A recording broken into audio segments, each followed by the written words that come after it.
Greg Lace here at Ginger Valley's Wild Bird Center. Here we are the first week of March, and we know that spring is just around the corner. And what that means is that the migrating birds, like the hummingbirds, are on the move.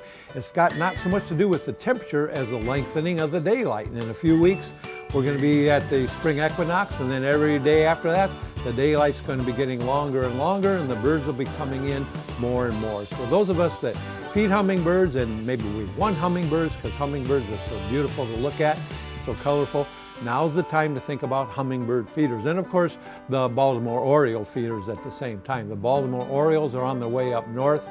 Those of you that have them in your yards are lucky, but usually they're just passing through. So hummingbird feeders and the nectar to put in them, and then Baltimore Oriole feeders and the nectar to put in them also.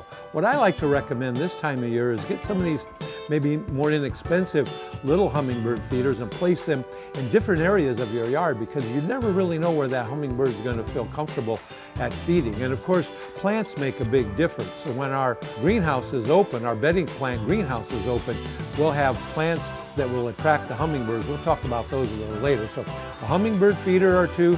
Now, those of you that have hummingbird feeders, you may want to add another one. It seems like the more feeders you have, the more hummingbirds will come to them.